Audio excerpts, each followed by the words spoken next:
Example number 2. This is page number 95. Arya Book Depot class 8. 95 page number, example number 2. Question is, write a Pythagorean triplet whose smallest number is 3.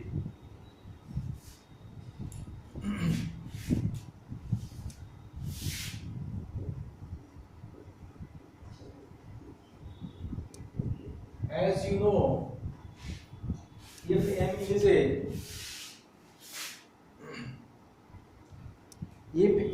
a number, any number we can say integer or whole number.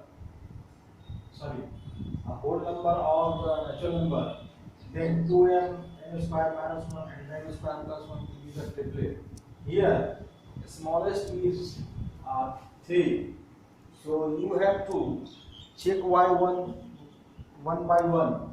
2m is equal to 3, m square minus 1 is equal to 3, m square plus 1 is equal to 3. It will gives you m is equal to 3 by 2, not possible. It gives you m square is equal to 2, not possible. And here it gives here it is possible. Then m is equal to plus minus 2. Here it is m square is equal to 2, not possible. So m square minus 1 is equal to 3. That means m square is equal to 4. Now this number is the smallest. So here we have to we cannot take the m is equal to plus minus 2. That means m will not be equal to minus 2. So m is equal to 2. Now m is equal to 2. You can put the value here of m. Then it will be 6. It will be 4 square minus 2 square minus 1, that is 3. And m square plus 1, that is 5. So that triplet is 3 and 5 and 6, where 3 is the smallest number. Example number 3. Find the Pythagorean triplet in which one member is 10.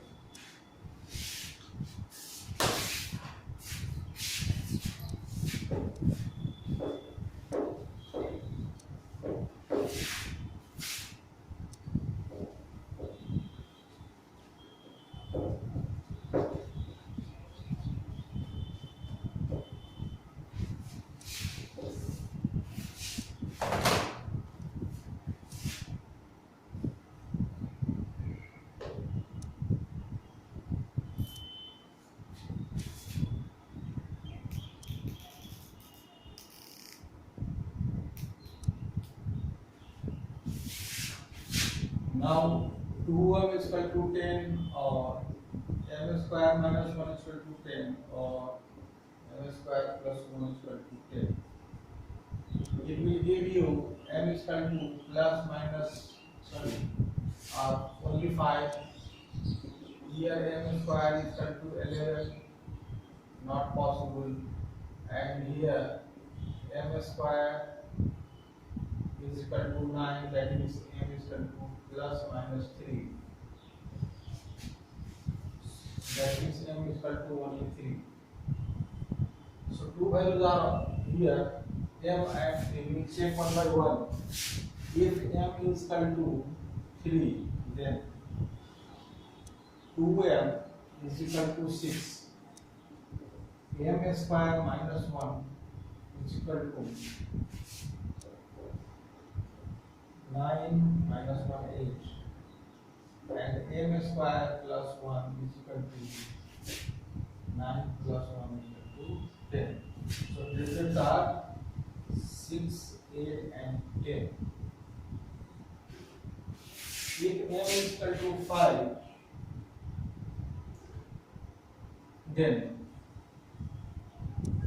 2m is equal to, and m square 1 is equal to 25 minus 1, 24, and m square plus 1 is equal to 25 over 26. So here the triplets are 10, then 24, then 26. So there are two sets of triplets are possible if 10 is a member of a triplet. Here you can see 10 is also a member of this triplet and 10 is also a member of this triplet. Here the 10 is the highest one, largest number, and here it is the smallest one. So if a number is there, then more than one set of triplets is possible. So here for m is equal to 10, there are two set of triplets, and this is the 6, 8 and 10, and 10, 24 and 26. This is example number 3. Now exercise 6.1 is waiting for your solution. You have to solve all the questions here. There are 7 questions and more sub questions are there. You have to solve all the questions of this exercise 6.1. Now next topic will be the square roots. Next topic is square roots. That means we have to find a number x which when multiplied by itself gives 36 over x square is equal to 36. We know x square is 36 plus x is equal to 6. We say that the square root of 36 is 6. That means under root 36 is equal to 6.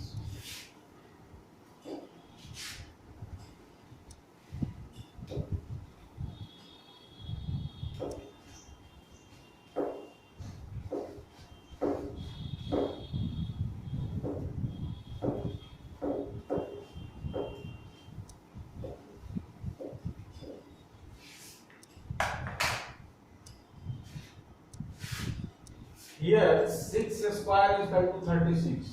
That means under root of 36 is equal to 6.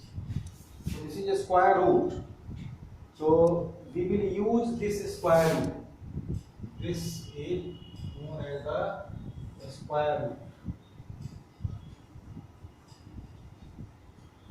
Square root.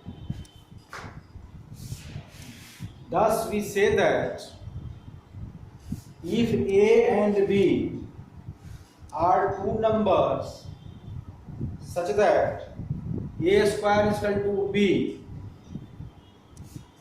then A is called the square root of B and written as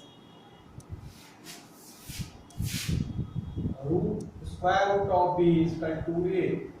So A is the square root of B, and we will write like this, or we can write here b to the power 1 by 2 is equal to a. Both are same. Similarly, root under or square root of 81 is equal to 9 because 9 square is 81. Similarly, 169 is equal to 13 and 361 is equal to 19. You can check also. 19 into 90 will be the 361, and root under 361 is equal to 19 square into 1 by 2. So you can write here root under 81, that is 9, and that means 81 is equal to 9 square. So root under 81 is equal to root under 9 square, that is 9 square and 1 by 2. That means 9 by 2 into 1 by 2, that is 9 to the power 1, that is 9. So method to check whether a given number is perfect square or not by prime factorization. Next topic. Next topic is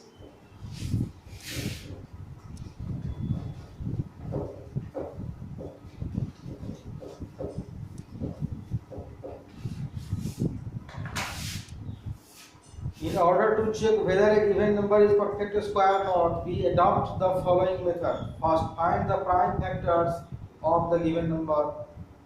Second, group the prime factors as pairs of equal numbers. This is the method to check.